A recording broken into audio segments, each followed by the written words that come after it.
you guys doing? What I absolutely love about coming to a conference like this is that you are going to get amazing stories. You're going to get incredible lessons. You're going to get prayers right in the middle of the day. You're going to get seances. You're going to get crypto talk. You're going to get advice from all sorts of places all over the planet, right? Yeah? You guys are awake, right? Not too many Jaguar ceremonies, not too many other things going on. It's nice to see some of your familiar faces. My name is Jonny Dupre, as I was introduced to you guys. Some of you may know that I was on the Anarchast with Jeff a couple of years back. I was responsible for one of the breakthrough transformation sessions that he and I did together, which was an incredible experience. We got to climb a glacier. It's pretty incredible. Got to take him back home again. So I've got 30 minutes with you, and I need 6 days. So if we can make some agreements, is that okay with you guys? Okay, so the topic I'm going to talk about today, and it wasn't obviously on the program or on the schedule, is called brainwashing, the structure of belief. And so what I wanted to do that was different from last year's talk to this year's talk is last year I spent pretty much the entire time telling a story.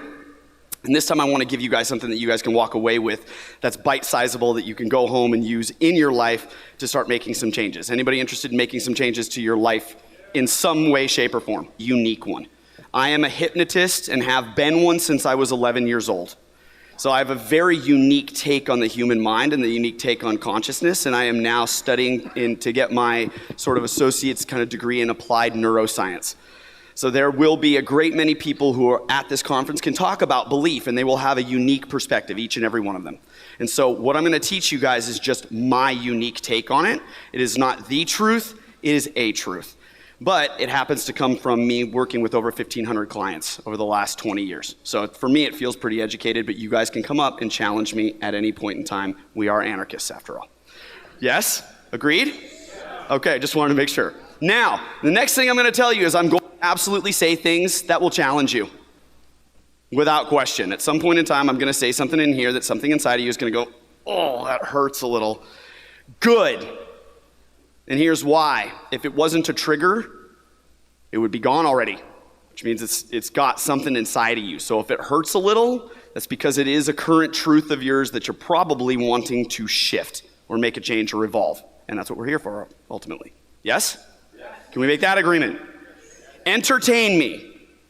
Okay, entertain what I'm sharing. You don't have to take it on board. That's up to you. You can go out, take whatever of it feels right to you, leave the rest.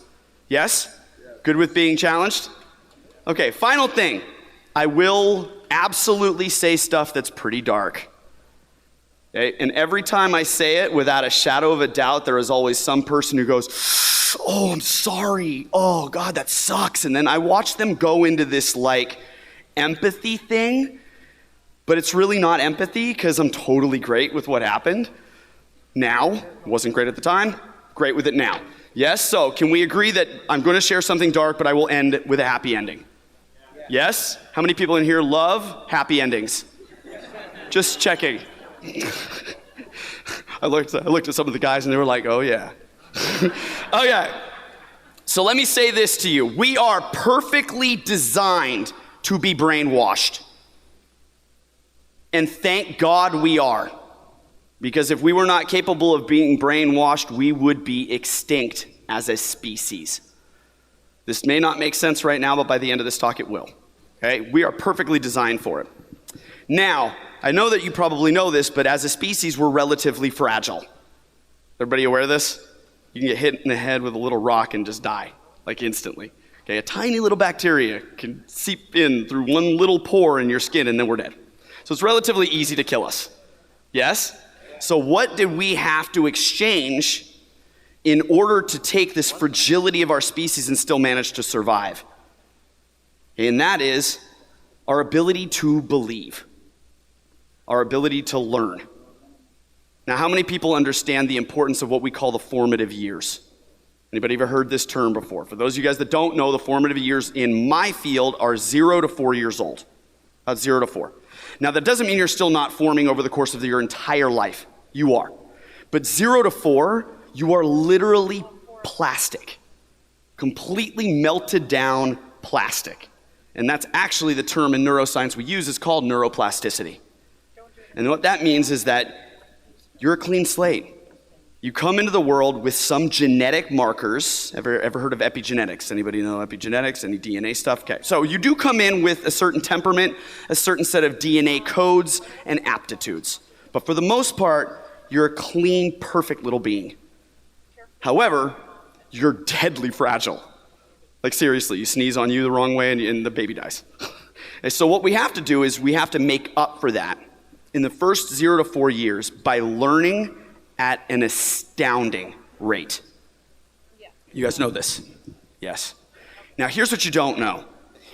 What most of society has taught us to believe is that once you have gotten past these formative years, whatever you learned in that period of time, you're pretty much stuck with. You're pretty much screwed. Anybody ever heard that belief before? Like, oh, it happened to you when you were a kid, so that's that. Yeah, now, I would agree with that, except it's totally false and a lie. Absolutely incorrect. Because everybody that's in here, unless you were born and raised by anarchists, you've changed the nature of what you believe. So that means that everything that happens from 0 to 4 may just set a template. And the reason for that is because we have to be able to, as quick as possible as human beings, get from completely fragile to self-regulation as quickly as possible. Does that make sense? And if you've ever seen a child go through a really challenging moment in time and they're still here, you know just how resilient the human spirit can be. All of that because of this same mechanism of belief that we're going to play with. Now, before I move on, is there anybody in here that has a belief that they think sucks? Oh, really? You all are perfect. Dalai Lamas, please come up here. It's your turn to get on the mic.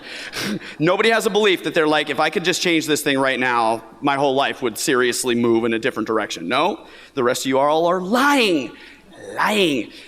But I love you anyway.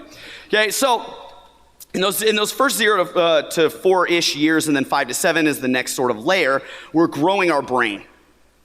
We're actually growing this big prefrontal cortex, neocortex, our middle brain, or what we call our mammalian brain. But we're really born with this reptilian brain, and that's it. And we're only hardwired with 2 solid fears: the fear of falling and the fear of loud noises. Everything else is trained. It's taught. It's programmed. Now, because our minds and our brains are built to evolve, to grow, to absorb quickly, we create structure, we create frameworks inside of us through pure perception. Now the question becomes, who are you perceiving? Generally speaking, mom, dad, teacher, guardian, older sister, older brother, babysitters, anything like that. Yes? We're absorbing the way they talk, the way they act, how they move their hands, their belief systems, the implication and the inflection in their tones of voice. We pick all of this up at a very young age by absorbing 400 billion bits of information per second.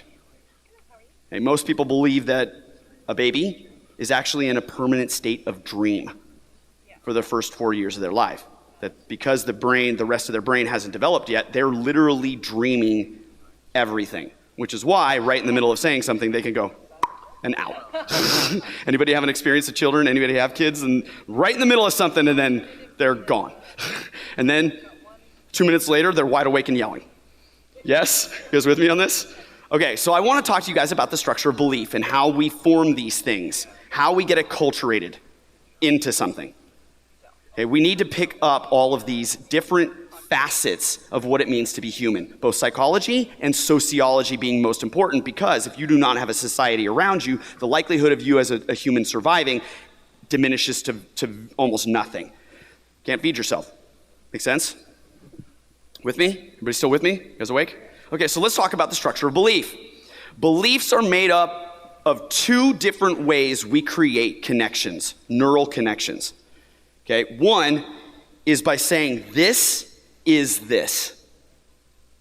You've heard people say this. I'm angry. Okay, angry is a feeling. You aren't angry. You're a human. You're an animal. You are not anger. Anger is an emotion. It's energy. It's not who you are. Yet, we can link those 2 things using language, and then we solidify that and say, I am this, which means we see no separation between the I and the energy of the anger. Yes? Easy? Second way things suck because I don't have enough money. These two things are not synonymous, but this leads to this. Well, if you ever have a parent who's notoriously poor and thinks poor and lives poor and came from an oath of poverty in their life from their long history of it, you know that this is an actual belief people hold. Yes? Now here's the third one. Most of the people know the first two. And your life can be made up of these things linked. You can also stack beliefs, which is how about I give you an actual example? What do you think? Okay, so here comes the dark part. I was raped before I was 3 years old. Stop it. I watched some of your faces just go like this. I told you not to do that. Okay? It made me who I am. However, at the time, at 3 years old, my little brain didn't know what to do with any of that. Okay, so what it did is it started to do what's called a search. And it started to go, what do I make of this experience that happened to me? And why is my mom freaking out? And why is my sister freaking out? And why is all this stuff happening? Because when you're a baby, you literally have a clean slate. So you don't know anything about anything at all. Okay? Well, what I made that mean as I started to grow up was the world's unsafe. There's that first belief. The world is unsafe. Okay, these two things are now linked. Okay? There is danger everywhere. There's that same belief. Yes? I am powerless to do anything about it. Another belief. Which means I'm a victim. Click. There's the this leads to this. So these three beliefs then led directly to this thing of I'm a victim, which has a whole lot of story around it, doesn't it? Think about anybody you know. Anybody ever known a victim? A perpetual victim? Like no matter how many times you're like, look at your life, it's really good. They're like, no, the shoe's gonna drop. Okay? So these are things that I made up in my head. They're not real.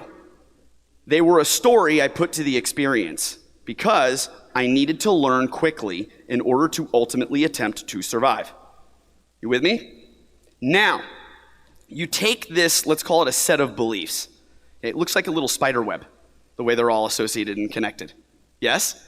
And you add another belief on top of that, which is, I am incapable of changing my beliefs. Right? You're in your formative years, so everybody goes, nope, that's just how it is. Sorry, that's your life path. You're in it now. Okay? Which a lot of people do talk about, do they not? Now I've got that set of beliefs as a seed. And I've now covered it with another set of beliefs. Do you think I can only cover it once, or do you think I can ad nauseum bury that set of beliefs down inside? Hey, this is how we survive.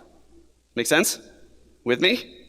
Yes? So simultaneous, this is this, sequential, this leads to this, and then what I call stacked, which is this set of beliefs is built on this set of beliefs, which is built on this set of beliefs, and ladies and gentlemen, welcome to statism. Okay? It all starts with being acculturated from birth with full and total immersion in the society. So every message has an implication in it that is a set of beliefs. And for you to survive, you need to be one of us and not one of them. True tribal thinking. Good? With me? I mean, it sucks, but by the end of this talk, you're going to be like, cool. You with me? Okay, good. So, let's talk about what a belief is really fast. The word belief sounds like a noun. Oh, I have this belief. Really? You can fill a wheelbarrow full of your belief? Can I go get a bottle of your belief? But this is how language works. We need to solidify this process inside of us, and so we turn it into something. But it's not real. There is no such thing as a belief. There is only what you are believing, which means you're always in this process of believing it until you're not. How many people in here have had a really amazing conversation with somebody that at the end of it, you were not the same you? You just changed. What happened is that you acquired new information and you changed what you were believing in that moment.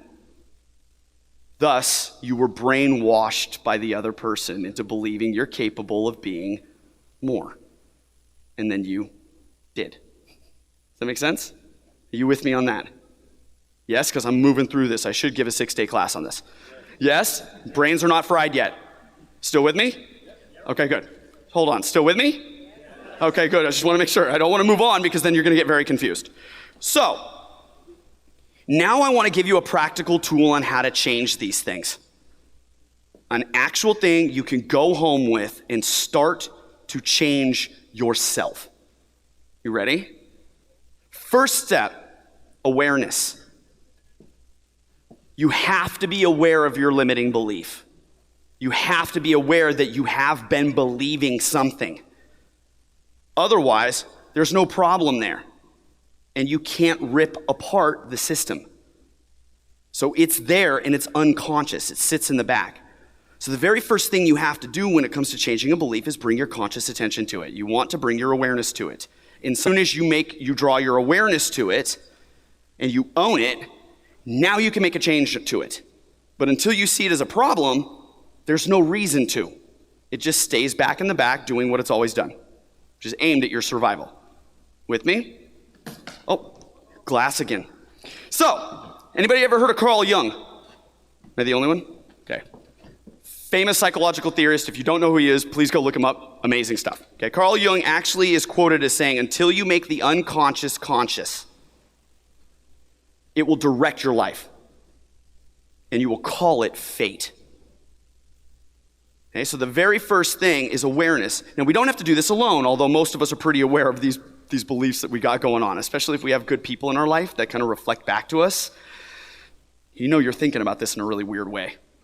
And then suddenly we have this reflection, we love this person, we trust this person, and now they're reflecting back to us that we don't have to think that way. Which means, oh, now I'm aware of it. Here's the question I want you to ask yourself this, and this is going to blow your mind. How and why and when did that belief stop serving you? Because if you can answer that question, it leads to the next natural question, which is, what would better serve me? Does that make sense?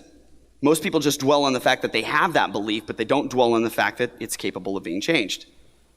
So you got to actually take a moment when you're aware and check in with that. Anybody thinking of a belief right now and already asking those questions inside of your mind? If you're not, do it. Okay, 2. The second step, once you're aware of it, gee, Johnny, I know how much I suck, thanks. I know that this belief is horrible, appreciate it, Johnny. And you do what for a living? Okay, the second thing is, let's use one of the biggest pains in our ass for all time to serve us. What do you think? Doubt. You have to doubt. Did you realize yet that your beliefs are just statements? That's all they are. They're just statements. This is this. It's a statement. So what is doubt then? It's a question. Is it? Does that equal this? Is that really true? Is that true for all people in all ways everywhere? Does everybody believe that? Suddenly you start asking these questions, and the neurosynaptic pathway, that network that you built around that belief that you've been practicing your whole life that cemented it in, suddenly starts to loosen up. The edges of the boundary of the belief start to get gray, which means it starts to move back towards that beautiful mold, that Play-Doh, where you can start to massage it. Anybody had this experience before? You've been questioned so much that you start to doubt this thing that you had been believing, and it starts a new search almost in your life. How many people believe in here you're open-minded? Then why the hell didn't you raise your hands a second ago? Okay, open-minded people listen to people, tell them their beliefs all the time and question them all the time, and they stay open to it, which means you all do know how to do that. Okay? Use doubt. Don't let it use you. Use your doubts. With me? You guys still with me? Okay, good. Just want to make sure you're still awake. This third step, and this is the one I actually think that most people miss, is desire. Yes, you know the ins and outs, the ups and downs, the left and right, the dark, and you know everything there is to know about this limiting belief. But if I were to tell you, what would you rather believe? Crickets. Silence. And it's because we don't spend anywhere near enough time thinking about what we want. Because we're too busy being trapped in the problem and feeling, oh, my life sucks. If you can actually think about what belief you want to have, you're already firing off in your neurology, in your brain, a new system, which means that the old system is starting to degrade. In neuroscience, we call this synaptic pruning, like pruning a plant. If you don't use a certain neurosynaptic pathway for a certain amount of time, your brain goes, we need that energy elsewhere. And then it loosens. And then eventually it prunes away and it falls away, and you have the opportunity to turn that into another neural pathway. I'm a nerd for science. You guys love this stuff? Yeah. So, question to ask yourself. Clarity of the implications. Don't just ask yourself, what do I want to believe? But if I start believing that, what will that mean for my life? How will that affect my other beliefs? How will that change my friendships? How will that change the way I communicate? How will that change my job? Spend as much time exploring how that new belief will impact the totality of who you are as you used to do the problem. You do that, and you got a fighting chance at annihilating that little bastard. Yes? With me? I don't see enough of you smiling. This is good news. You should be smiling. This is very good news. Okay, so, ready for the fourth step? Ready for the fourth step? Okay, fourth step. Educate. Yes, you have this new belief, but you know almost nothing about it. You've never lived a moment of your life not shy. You've never lived a moment of your life not worthy. How many people know people who have worth issues? Yeah, I'm not enough. Yeah, thanks, Dad. Thanks, Mom. Okay, this worthiness thing. If you spend really a lot of time sitting and thinking and getting an education about this belief, about where you want to go with your life, about how you want to live, about what kind of worth you'll be providing yourself in the world, then suddenly the old belief just goes, wait a minute, somebody else said that. Can I snap this for you in one question? Think for 2 seconds about who taught you that limiting belief, because it didn't come from nowhere. You picked it up somewhere. Now, check this out. Even if you consciously have no idea who that is, it is now fired up in the back. Cool? So whether or not you're aware of it, that's okay. You ready for the second one? Do you want to be that person? Do you want to be your mom? Is that the life you want to live? Do you want to be your dad? Is that the life you want to live? Do you want to think like them and talk like them and act like them and live like them? No, they can't judge you accurately. Sorry to tell you. They're an inappropriate judge of your character. That's free therapy. There you go. Little love for you. Yes? So how do we get an education, Johnny? I hear you, baby bird. I got you. Okay. Number one, role models. Most people in our current day and age don't have actual role models. People that they have selected on purpose, by choice, and by design, because when you do look at them, you go, thank God you're not my mom. If you judge me, I'm in. Right? Okay, I do not want my mom or my dad or anybody else to judge me about my ability to meditate. However, the Dalai Lama's got some wise advice for me, I'm in. Hit me with it. Yes? So role models. Take some time with that. 2, living coaches. Hi, I'm Johnny. Okay? There are more of me around than me. I mean, they're not me, but you know what I mean. There's a lot of coaches, therapists, healers, anybody who has an education that you want. Good? How about dead coaches? Other people call them authors. Anybody read a book from somebody who's long dead? Okay? They're still talking to you. You are now becoming a psychic medium. Okay? You're speaking with the dead. Yes? Speak back to them. Take notes in the margins, look up resources that they read, look up things about them. You're engaging in a conversation with somebody. Just because they're not sitting in front of you does not mean they didn't exist and does not mean that their voice doesn't have weight to it. It's got wisdom. Yes? Yeah. 4th, your own evidence. Quick story. I used to believe tall women never dated short men. And I'm not a tall guy. I am on the stage though. So, yes, my teacher, my mentor looked at me and he goes, okay, here's a notepad. And it was literally a tiny little notepad. He said, here's a pencil. I want you to walk around. I want you to take notes. Every time you see a tall woman with a short guy, you have to write it down. Notepad, gone. Within, I think, 3 days. Nope, that first notepad, gone. Before I could even buy the second notepad, I went, screw it. They're everywhere.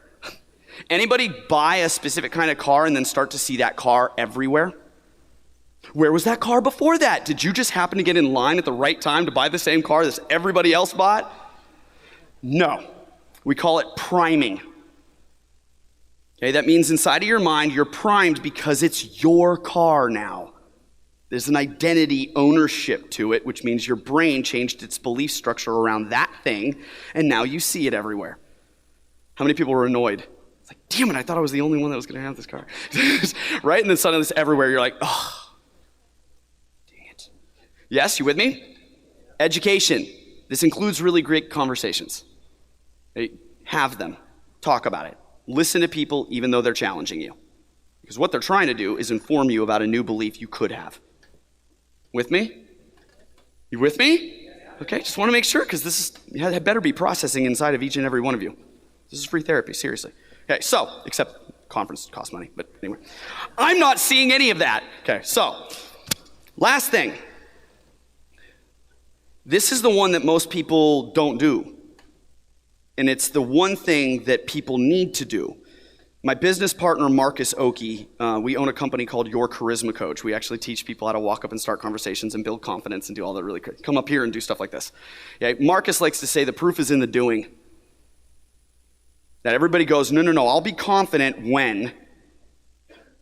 I'll be happy with my life when. Only that when, and when you will be able to prove it to yourself that this new belief is actually in you, it's real, it's now who you are, is after you've done it. So you actually have to take action with the education after having set your desire through the seed of doubt, having become aware of the whole thing in the first place. You with me? So step one, awareness. You have to be aware. Take time, do self-work, journal, sit down, read books, talk to your friends, get aware. Yes? Step two, trust me, just doubt all the right things and you'll end up getting the life that you want. Make sense? With me? So step one is, oh my gosh. Step one is, gotta be aware. Step two is, don't doubt me. What are you? Okay, step two is doubt. Step three is desire. You have to know what you want. And I don't care if you use SMART goals or intention setting or you pray over a crystal. It doesn't matter to me. Whatever is what fires you up with your desire, you're good to go.